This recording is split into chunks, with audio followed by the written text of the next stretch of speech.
परम शांति बापूजी आपका स्वागत है। आज हमारा जो टॉपिक है वो है वर्ल्ड पीस इनिशिएटिव। मतलब ये है कि हम विश्व शांति की तो पूरी दुनिया बात करती है, लेकिन जो तरीके से आप विश्व में शांति फैलाना चाहते हैं और विश्व को बदलना चाहते हैं, ये आप पिछले 20 सालों से सबको ये ज्ञान दे रहे हैं ताकि विश्व के अंदर शांति फैले, विश्व का परिवर्तन हो और सभी लोगों का कल्याण हो। तो अब मेरा सबसे पहला क्वेश्चन ये आ रहा है कि विश्व शांति की जरूरत क्या है, आप बताइए। देखो, धरती पर अगर सारी धरती पर विश्व में शांति होगी तो शांति के कारण लोगों को थोड़ी मन के कारण, शांति के कारण स्पिरिचुअलिटी भी आएगी और लोग उत्कर्ष कर पाएंगे। ठीक है। लड़ाइयों के कारण मन की अशांति बढ़ती है। सच। विश्व शांति लड़ाइयों से आती है। ट्रू। तो मन की अशांति जब तक पूरे विश्व में शांति नहीं आएगी ना, तब तक मन की अशांति पूरी नहीं होगी, क्योंकि अशांति पूरी वायुमंडल में फैली हुई है ना। अशांति वायुमंडल के एक एक सेल में नेगेटिव रिकॉर्ड पड़ा हुआ है। लड़ाई झगड़े का रिकॉर्ड अंत में वायुमंडल में फैल जाता है। तो वायुमंडल में स्प्रेड ओवर होके वायु तत्व के सेल जो हैं, एक एक सेल में रिकॉर्ड पड़ा है। और वो वायु तत्व जब तुम मनुष्य आत्मा, कोई भी मनुष्य आत्मा है, वो श्वास लेती है, वायुमंडल के तत्व के एक एक सेल में जो रिकॉर्ड पड़ा हुआ है वायुमंडल में, नेगेटिविटी, लड़ाई, जो भी आज दुनिया में देख रहे हो, रिकॉर्ड तो कहाँ होता है? राइट। कहीं ना कहीं तो वायुमंडल में फैलती है ना। बिल्कुल। लोगों के नेगेटिव वाइब्रेशन या पॉजिटिव वाइब्रेशन या दुनिया की हालत तो वायुमंडल में रिकॉर्ड है। और वायु की इफेक्ट फिर स्थूल जगत में, मतलब धरती और पानी पे भी होती है, वो तो देख सकते हैं। ये तो साइंस ने प्रूव कर दिया है कि वाइब्रेशन की इफेक्ट पानी पे और खाने पे हर जगह आती है। और इसकी इफेक्ट धरती पर होती है, तो धरती तत्व पर होती है, धरती और जल तत्वों में होती है, तो फिर इसकी साइड इफेक्ट, साइड इफेक्ट में अर्थक्वेक, नेचुरल कैलेमिटी, ये सब शुरू हो जाती है। क्योंकि सतयुग में ऐसी नेचुरल कैलेमिटी नहीं होती, सतयुग त्रेता में ऐसी नहीं होती। ये सच बात है आपकी। ये द्वापर से थोड़ी थोड़ी शुरू हुई है, कलयुग में बहुत बढ़ गई। नेचुरल कैलेमिटी का कारण ही कौन है? जैसे तुम्हारा 5 तत्वों का शरीर है, आत्माओं का 5 तत्वों का शरीर है, ऐसी तरह आत्मा की इफेक्ट 5 तत्वों पर होती है ना। मन की इफेक्ट सही है। मन की इफेक्ट 5 तत्वों पर होती है ना। शरीर जैसा अन्न वैसा मन आता है ना। तो अन्न कहाँ से बनता है? वायु तत्व, जल तत्व की कॉम्बिनेशन से बनता है। तो ऐसी तरह आज वायुमंडल में इतनी नेगेटिविटी फैल गई है, तो वायुमंडल का नेगेटिव, वायु तत्व भी एक सेल में रूपाई ना, एक एक सेल है ना, उसमें रिकॉर्ड हो गया है। तो वो जब आत्मा श्वास लेती है ना, तो श्वास लेती है तो उसके अंदर नेगेटिविटी, श्वास में ही नेगेटिविटी जा रही है। जैसे बोलते हैं तुम गंदा खा रहे हो, तो ये श्वास भी तुम गंदा खा रहे हो। कार्बन डाइऑक्साइड कहाँ से आया? कार्बन डाइऑक्साइड नेगेटिव सोच से आया। नेगेटिव वायु कहाँ से आया? लोगों के नेगेटिव सोच से आया। सतयुग में कार्बन डाइऑक्साइड नहीं होगा। ये तो बहुत बढ़िया बात कही बापू जी। सतयुग में अगर नेगेटिव वायु नहीं होंगे। सतयुग में एकदम नेगेटिव सोच ही नहीं थी, मतलब नेगेटिव सोच ही नहीं थी, नेगेटिव आत्मा ही नहीं थी। अब जब नेगेटिव सोच आती है, जब सतयुग, त्रेता, द्वापर, कलयुग, 4 युग घूमते फिरते हैं, तब धरती पर मनुष्य बढ़ते हैं, तो धीरे धीरे फिर इच्छाएं बढ़ती, तो फिर धीरे धीरे इच्छाओं के कारण मन में नेगेटिविटी आती है, लड़ाई झगड़ा होता है। बापूजी, हर धर्म ये कहता है कि शांति फैलाओ, शांति फैलाओ, शांति फैलाओ। दलाई लामा जैसे जो धर्मगुरु है वो भी शांति की पेशकश ही करते रहे हैं। तो धर्म ने, आप क्या कहते हैं कि धर्म के कारण शांति बढ़ी या अशांति? देखो, केवल धर्म गुरु और की बात नहीं, हर कोई मनुष्य आत्मा को तुम ये पूछो कि तुम क्या चाहते हो। अंदर से पूछो, तो तुम्हारे मन को पूछो, तुम मन क्या चाहता है तुम्हारा। हर कोई मनुष्य आत्मा का मन, सबको प्यार चाहिए, शांति चाहिए। क्या चाहिए जी? प्यार और शांति सबको चाहिए। सही है। मगर क्या है कि ये वायुमंडल ही ऐसा हो गया है कि अब कोई चाहे तो भी अच्छा करना चाहे, शांति से बैठना चाहे। अब कोई पूजा पाठ कर रहा है, कोई किसी का योग लगा रहा है, कोई अपने इष्ट देव को याद कर रहा है, हाँ? तो भी वहां मन की शांति एक पल के लिए नहीं मिलती ना, उसको योग ही नहीं लगता। क्यों नहीं लगता? मन के अंदर ही सब दुख भरा है तो शांति कहाँ से मिलेगी? उसी टाइम वो तो मन की शांति के लिए योग कर रहा है, हाँ। या पूजा पाठ कर रहा है। जो भी कोई अपने अपने इष्ट देव को याद कर रहे हैं, अपने अपने धर्म स्थानों में, हर कोई धर्म स्थान में अपना अपना परमात्मा को याद कर रहा है। मगर उसी टाइम पर भी मन अशांत क्यों है? हाँ, वहां भी न चाहते हुए कोई याद आ जाएगा। तो कोई नेगेटिव संकल्प तुम्हें रिएक्ट करेगा ना। वायुमंडल में कई नेगेटिव संकल्प रिएक्ट करते हैं एक दूसरे को जी। इसलिए चाहते हुए किसी को धर्म स्थानों में भी आज अशांति बढ़ गई है। क्यों? क्योंकि देखो, अशांति का मूल कारण क्या है वो ढूंढना पड़ेगा आपको। अशांति का मूल कारण क्या है जी? अशांति का मूल कारण है लड़ाई। अब लड़ाई किन किन बातों से होती है? लड़ाई से जो होती है वो किन किन बातों से होती है? लड़ाई जो अलग अलग बातों से होती है, इसका मेन कारण है कि एक तो आज जो भी हुए धर्म युद्धों से, धर्म के नाम पर लड़ाई होती है। राइट। सबसे बड़ी लड़ाई धर्म के नाम पर। सतयुग त्रेता में लड़ाई नहीं थी, मगर बाद में द्वापर से ही दो पंथ हुए।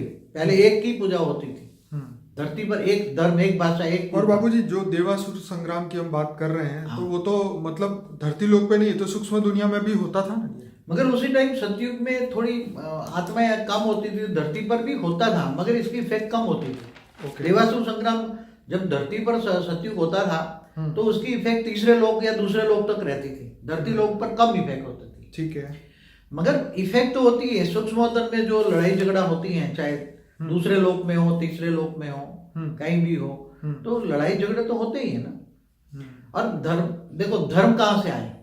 इतने सारे धर्म, पंथ, संप्रदाय कहाँ से आए? तो सूक्ष्मोत्तर से आए ना सब। बिल्कुल। मैंने कई वीडियो में बोला है, मेरी कई वीडियो में। आप हमेशा कहते हैं कि सूक्ष्म दुनिया ही स्थूल दुनिया को चलाती है।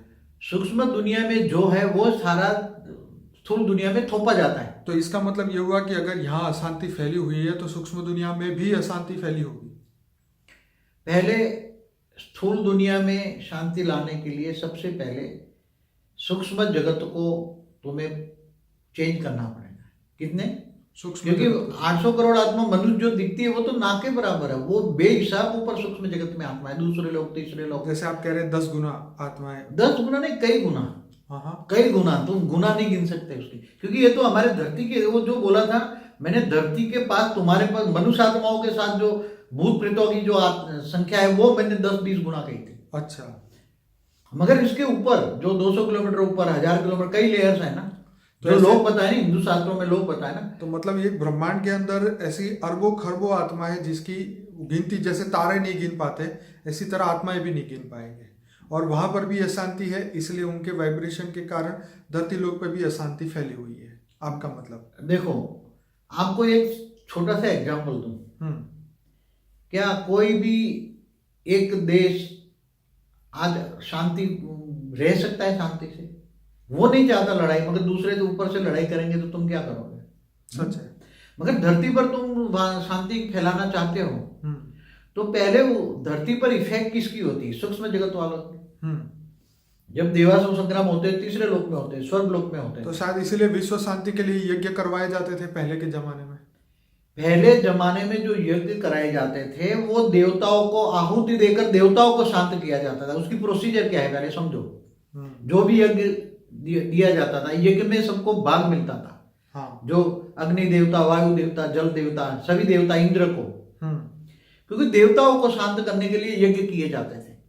चलो जल चाहिए तो अग्नि दो, जल चाहिए आपको धरती पर बारिश, तो अग्निदेव को खुश करो, अरे वो इंद्र को खुश करो, तो जल देवता को खुश करो। तो देवताओं को खुश करने के लिए यज्ञ कराया जाता था। और यज्ञ में मंत्र, जो संस्कृत के मंत्र बोले जाते थे, तो ये उसकी देवताओं को खुश करने के लिए उसकी जो हवन में से जो वायु तत्व निकलता था, जो उसके अंदर हविष बोलते हैं, जो सब डालते हैं ना, स्वाहा स्वाहा करते हैं, जो भी डालते हैं, जौ सामग्री होती है जी, वो सब डालते हैं। उससे वो जो वायु तत्व निकलता है उसमें हविष होता है, और वो देवताओं का खुराक था। ओके। तो देवताओं को खुश करने के लिए क्या, अब तीसरे लोक में रहते हैं देवता, तो जब तक देवता खुश नहीं होते धरती पर ना बारिश होती थी, देवताओं को खुश करना पड़ता था। तो आज के देवता तो मनुष्य बन गए, मगर उसकी जगह दूसरे लोग तो रहते हैं ना। सूक्ष्म जगत भी खाली नहीं है ना, जैसे धरती खाली नहीं होती। एक युग चला जाता है, 2 युग 4 युग होने पर अर्ध प्रलय, प्रलय, कल प्रलय, महाकल प्रलय होते रहते हैं ना। राइट। ऐसी तरह तीनों लोक का भी विनाश होता है ना, भूलोक, भूभुरलोक, स्वर्गलोक का भी विनाश होता है। इसलिए देखो, जितने धर्मपिता है, जैसे महावीर स्वामी ने भी अहिंसा परमो धर्म की, शांति की बात की, ठीक है। गौतम बुद्ध ने भी की, सभी ने किया है ना, गीता में भी शांति। पर बाबू जी, गौतम बुद्ध ने बढ़िया बात ये कही थी कि उन्होंने कहा था शांति भीतर से आती है, और जब हम अपने मन के भीतर पहले शांति स्थापित करेंगे तब दुनिया में शांति होगी। देखो, मन के भीतर, मन कहाँ है? मन मना आत्मा, क्योंकि गौतम बुद्ध के अंदर मानने वाले जो है, उन्होंने कभी आत्मा परमात्मा का ज्ञान नहीं दिया। गौतम बुद्ध ने नहीं दिया, उन्होंने सिर्फ मोक्ष की बात की है और शांति की बात की है। मोक्ष और शांति की बात करते थे। ठीक है। आत्मा परमात्मा का ज्ञान नहीं दिया। ठीक है। जब तक आत्मा का जो मन है, मनुष्य आत्मा का जो मन है, मन कब शांत रहेगा? आत्मा के अंदर मन कब शांत होता है? जब सतोगुण आएगा तब। वायुमंडल सतगुण होगा। क्या? ओके। वायुमंडल बदलेगा। जैसे लोग कहते हैं ना कि पहाड़ों पर जाओ तो बड़ी शांति मिलती है, वो वहां तक नेगेटिव वाइब्रेशन थोड़ा कम पहुंच जाते हैं, इसलिए मन को एक होता है कि वहां जाके मन की शांति मिले, क्षणिक सुख होता है। राइट। जहाँ शहरों में बहुत लोग रहते हैं तो लोगों का नेगेटिव वायुमंडल बहुत होता है, पहाड़ों में जाओ तो कम लोग होते हैं, तो कम लोगों का नेगेटिव वाइब्रेशन कम होता है, तो थोड़ी मन की शांति होती है वहाँ। तो बाबू जी, वायुमंडल के, सूक्ष्म दुनिया का वायुमंडल कैसे बदले, या स्थूल दुनिया का वायुमंडल कैसे बदले, जो आप बता रहे थे? मैंने जब बताया कि एक मनुष्य आत्मा अपनी मन की शांति के लिए भी आज कोशिश करे, क्योंकि आत्मा का मूल धर्म गुण जो है, गुण आत्मा का गुण है वो शांत स्वरूप। ठीक है। इसलिए वो बोलते हैं ना शास्त्रों में, वो आत्मा का जन्म होता है, मनुष्य का नहीं। आत्मा के तब वो सतो थी, सतो से रजो और तमो बन गई, तमो प्रधान बन गई। ठीक है। सतयुग में आत्मा सतो प्रधान थी। सही बात है। त्रेता में फिर रजो बनी, और द्वापर और कलयुग में धीरे धीरे करके एकदम कलयुग तमो प्रधान बन गई। बापू जी, इसके बीच एक बस गीता की बात बीच में रखना चाहूंगा। गीता में जैसे स्थित प्रज्ञ बन के समाज और विश्व के कल्याण की बात कही गई, उसमें बताया गया कि सतोगुण से ज्ञान की उत्पत्ति होती है, रजोगुण से लोभ और तमोगुण से असावधानी, मूढ़ता और अज्ञान की उत्पत्ति होती है। ऐसा है। जो गीता का ओरिजिनल ज्ञान है ना, जो भगवान कृष्ण ने अर्जुन को सुनाया था, वो ऑलमाइटी अथॉरिटी का अवतार थे। तो गीता का ज्ञान जो सुनाया था वो ऑलमाइटी अथॉरिटी ने दिया था। सबसे पहले तो ये जो गीता लिखा, वो जो ऋषि मुनि का नाम है व्यास मुनि, व्यास मुनि ने लिखा। तो उसमें अपने दिव्य दृष्टि से वो ज्ञान को, अपने जो महाभारत में ज्ञान दिया था, उन्होंने अपनी आत्मा में रिकॉर्ड किया, और रिकॉर्ड करके उन्होंने व्यास मुनि ने लिखा। तो उसके अंदर जो रिकॉर्ड होना और फिर लिखना, उसमें भी डिफरेंस पड़ गया। उन्होंने श्री गणेश के द्वारा लिखा है ना। तो गीता, और फिर बाद में 5000 साल में गीता ज्ञान एडिशन ऑल्ट्रेशन होता है, जो जिनको जो समझ में नहीं आया, हर श्लोक की डेफिनेशन अलग अलग कर दी है गीता ज्ञान में। बाबू जी, हम विश्व शांति के बारे में बात कर रहे थे कि अब जो इम्पोर्टेंस है मनुष्य के, मतलब शांति का जो गुण था मनुष्य के अंदर, वो गुण कैसे डेवलप करे। जो सतयुग में जो गुण था, सत्य का युग था, वायुमंडल का में सत्य पीस थी, जो शांति थी, वो अब क्यों नहीं है? अब उसको कैसे फैलाए, क्या करे? देखो, तुम्हें जब धरती पर शांति लानी है ना, तो पूरे वायुमंडल को चेंज करना पड़ेगा। क्या? पूरे वायुमंडल को, क्योंकि एक आत्मा कोई शांत नहीं रह सकती। मैंने बताया ना, एक आत्मा तो शांति के लिए योग करती है, हवन करती है, जो भी करती है, मगर उसको अशांत कौन कर देता है? जो वायुमंडल में जो उसकी श्वास ले रहा है, वायु तत्व के एक एक सेल में नेगेटिविटी भरी है। ठीक है। तो वो जब श्वास लेता है तो उसका प्राणमय शरीर, प्राणमय शरीर मनोमय शरीर को डिफेक्ट कर देता है। ठीक है। प्राणमय शरीर में नेगेटिव सेल है, नेगेटिव सोच तुम्हारे बॉडी के अंदर, जैसे तुम खाते हो तो नेगेटिव खाना भी होता है ना। बिल्कुल। ऐसी तरह देखो, मन, वचन और कर्म, मन से भी कोई सोचता है तो नेगेटिव पॉजिटिव सोचता है, तो वाइब्रेशन प्लस माइनस होता है ना।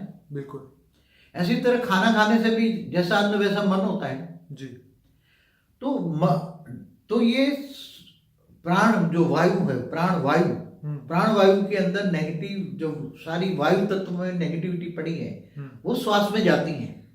और श्वास में जाती है तो उसकी नेगेटिविटी हमारे मनुष्य के प्राणमय शरीर में डिफेक्ट करती है। हाँ आपने और प्राणमय शरीर फिर मनोमय शरीर को डिफेक्ट करता है, मन को इफेक्ट कर देती है। इसलिए ना चाहते हुए 1 सेकंड पहले वो हंसता था और 1 सेकंड के पीछे रोना शुरू हो जाता। आपका मतलब ये है कि मनुष्य को ऐसी कोई भी जगह पे नहीं जाना चाहिए जहाँ अशांति हो रही हो, लड़ाई हो रही हो, झगड़ा हो रहा हो, ताकि कला कलेश जहाँ भी होगा तो शांति तो भंग होगी, मनुष्य की खुद की भी शांति भंग हो जाएगी। तो तुम्हें अगर वर्ल्ड पीस लानी है तो पहले सभी तो एक धर्म, एक भाषा, एक कुल लानी पड़ती है। ये तो बाबूजी पॉसिबल नहीं, एक धर्म में तो तो possible कभी भी धरती पर वायुमंडल चेंज नहीं हो सकता। हम धर्म से ऊपर की बात कर रहे हैं ना। अगर धर्म ना तो लड़ाई झगड़ा करेंगे, क्या करोगे? आप आत्मा का ज्ञान दीजिए ना। लोगों को आत्मा का ज्ञान चाहिए। धर्म से तो सब थक चुके हैं, सब नियम फॉलो करके थक चुके हैं, लेकिन आत्मा खुद स्वयं परिवर्तन नहीं हो पा रही है, तभी तो वो ये ज्ञान को ढूंढ रही है। देखो, धर्म नाम जात से परे होकर जब कोई भी रियलिटी को, अल्टीमेट गॉड को ढूंढने निकलती है, मतलब अपने आप को जब जानेगा तभी तो परमात्मा को जानेगा ना। हाँ, तो जब अपने आप को जानता है कि मैं एक आत्मा हूं और आत्मा में ही ओरिजिनल संस्कार थे, आत्मा का ओरिजिनल संस्कार है परम शांति, वो परम शांति ढूंढने लगे, नहीं शांति के ढूंढ में निकलेंगे ना। ठीक है। तो आत्मा दया का सागर है। आत्मा के अंदर कितने गुण हैं? जो परमात्मा के गुण है वही आत्मा के गुण आ गए ना, क्योंकि आत्मा परमात्मा की संतान है, बिल्कुल रचना है। ठीक है। तो रचना में रचयिता के गुण आते हैं ना। मगर आत्मा जब शांत स्वरूप थी, दया की सागर है, ज्ञान का सागर है आत्मा, तो अपने आप को आत्म स्वरूप का अनुभव करे, आत्मा जाने तो वो खुद को, स्वयं को, अपने वायुमंडल के, अपने ओरा को ठीक कर सकता है, तब शांति मिलती है। मतलब पर्सनल स्पिरिचुअल डेवलपमेंट होगा, स्पिरिचुअल इवोल्यूशन होगा, खुद का होगा, तब ये विश्व में शांति फैलेगी। देखो, आत्मज्ञान से। हमारे ब्रह्मांड का नियम क्या है, एक बात सुनो पहले। अंत तक क्या होता था? धरती पर 4 युग होता था, जब कल युग होते थे, फिर कलयुग के अंत में सारा धरती पर विनाश कर देते थे, फिर दोबारा सतयुग की स्थापना होती थी ना।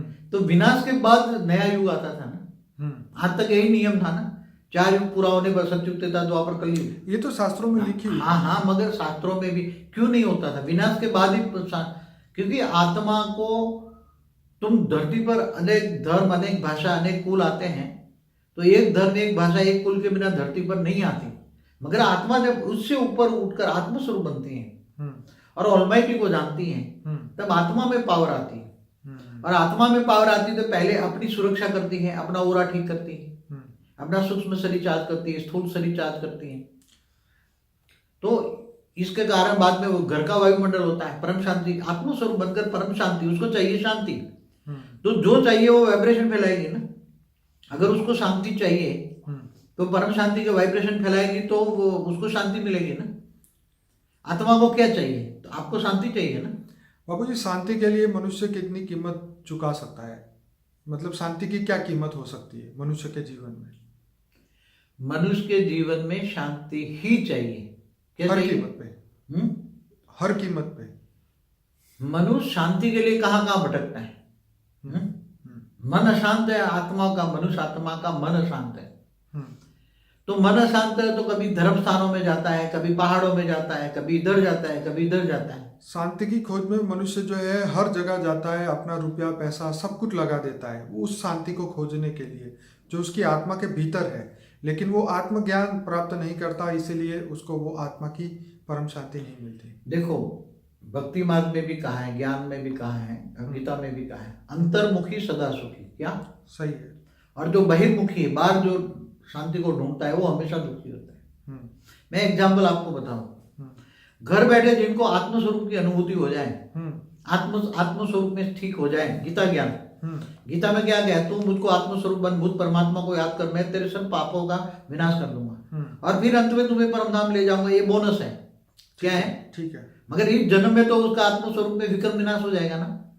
तो आत्माओं को कई कारण होते हैं कि उसके अंदर, आत्मा के अंदर जो पाप पड़ा हुआ है, विक्रम पड़ा हुआ है, वो उसको, मन को शांत नहीं होने देता।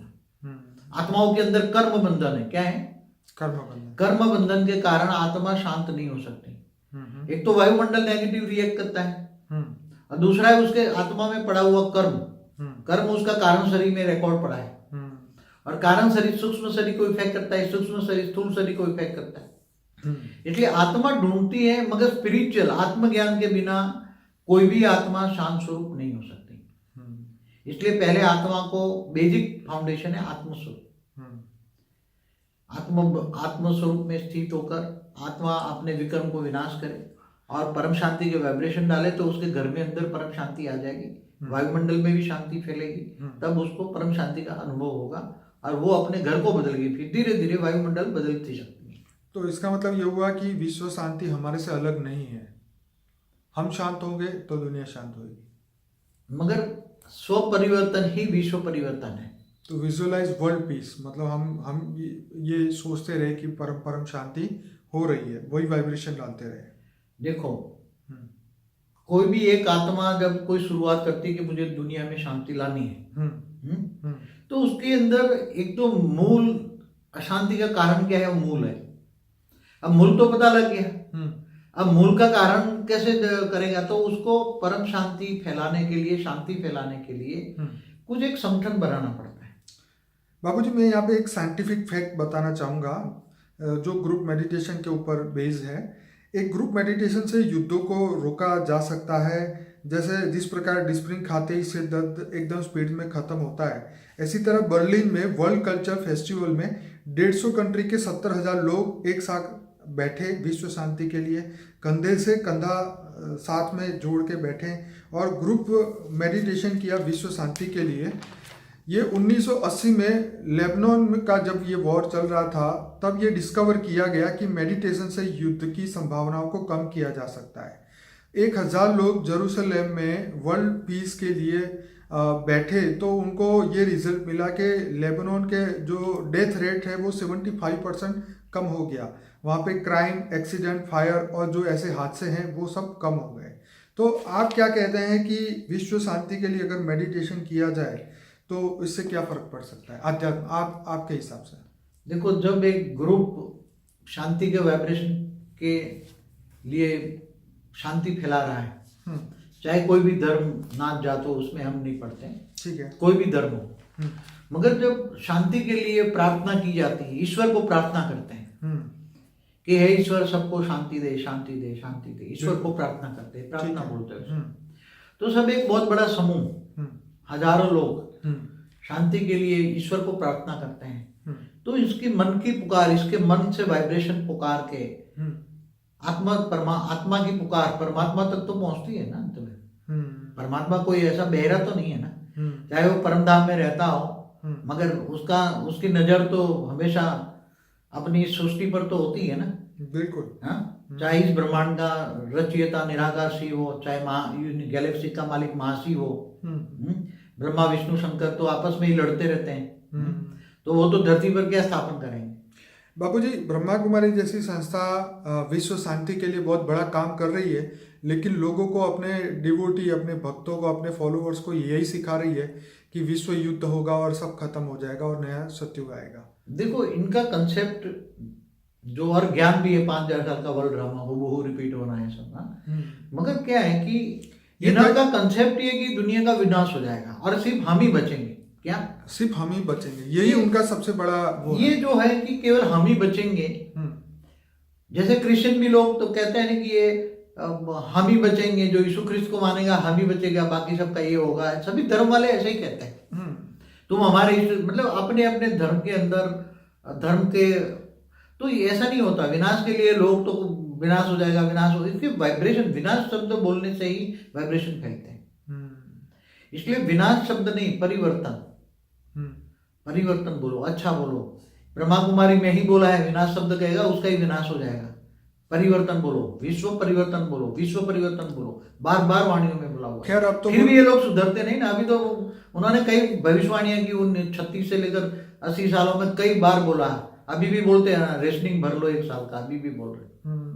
तो बाबूजी, कहीं ना कहीं ये जो विनाश की जो बातें, एक मनुष्य के अंदर जो फियर पैदा किया जाता है, जो भय पैदा किया जाता है कि कल ऐसा होगा, ऐसा होगा, वैसा होगा, तो ये जो है मनुष्य को शांति से जीने नहीं देता। एक भय पैदा किया जाता है कि कल तुम्हारे साथ ये होने वाला है, तुम यहाँ आओगे तो बचोगे, 1 साल का राशन भरो। सोचने वाली बात है कि अगर पूरी दुनिया में 800 करोड़ मनुष्य मर रहे हैं तो क्या वो 9 लाख आत्माएं बैठ के क्या मौज करेगी?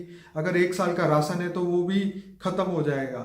और तब क्या होगा जब उन्होंने 40 सालों से तो कह रहे हैं कि राशन भरो, 40 साल से रखा हुआ राशन भी आज सड़ गया है। बातें इतनी करते हैं फालतू की और पूरी दुनिया को गुमराह करते जा रहे हैं। तो विश्व शांति के नाम पे अशांति ही फैला रहे हैं ये लोग। वो तो कह रहे हैं कि लाशों के ढेर पड़े होंगे, बिल्कुल कोई उठाने वाला नहीं मिलेगा। बीके रमेश की भविष्यवाणी और तुम्हें लाशों के ढेर पे लाश, अपने स्वजन के लाश के ढेर पे बैठ के खाना पड़ेगा, ऐसा सिखाते थे। हाँ, मैं भी गया हूँ उसमें।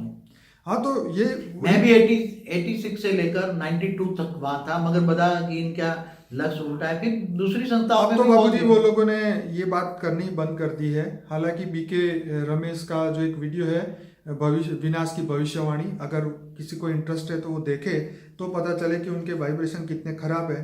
पर खैर, उनको लगता है कि विश्व युद्ध से ही परिवर्तन होगा, वो उनकी परिभाषा है। लेकिन हम आपसे ये जानना चाहें, क्या वर्ल्ड वॉर होना जरूरी है शांति फैलने के लिए?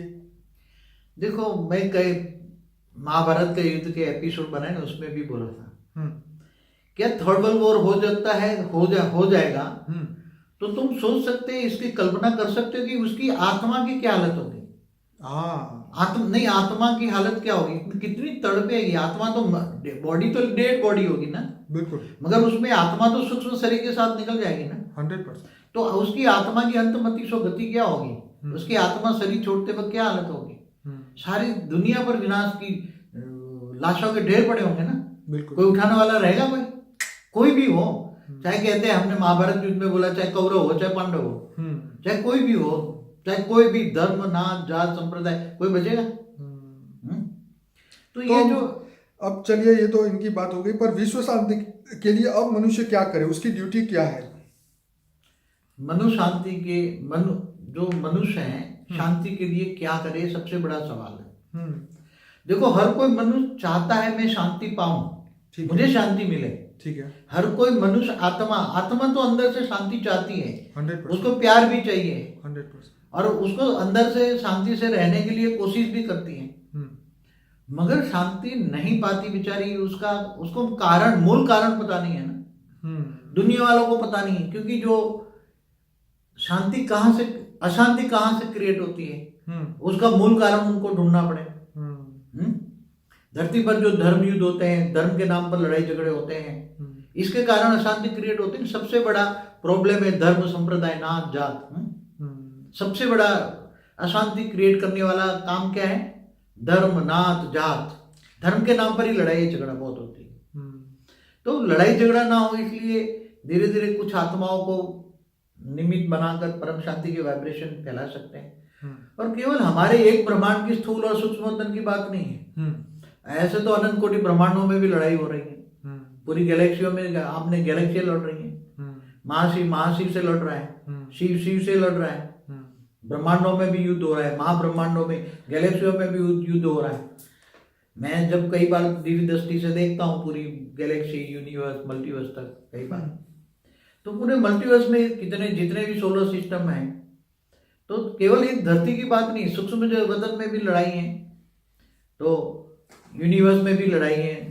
ये सारे धर्म आए कहाँ से? धरती पर, हमारे इस ब्रह्मांड में धरती पर आए कहाँ से? बाबूजी, उसके लिए तो आपके बहुत सारे वीडियो है, पर हम तो यही बात करेंगे कि ये वीडियो जो भी व्यक्ति देखे हैं वो परम शांति की ओर या शांति की ओर आगे बढ़े। क्योंकि आपको, मेरे ख्याल से आपको ये बताना चाहिए कि अगर मनुष्य शांति की ओर नहीं फैलेगा तो उसका क्या हालत होगी मृत्यु के बाद, ताकि उसकी आंखें अभी से खुल जाए। देखो, मृत्यु के बाद तो आत्माएं तड़पेगी ना। आत्मा तो अजर अमर अविनाशी है ना, ठीक है। आत्मा का तो विनाश नहीं होगा ना, 100%। ये तो दो तत्वों का विनाश हो जाएगा। जल और मिट्टी का पुतला जो हमारा है, 5 तत्वों में से जल और मिट्टी निकल जाएगा, बाकी आत्मा तो रहेगी ना। आत्मा के बाद सूक्ष्म शरीर होगा ना, बिल्कुल, 3 तत्व वाला, आकाश, वायु और अग्नि का।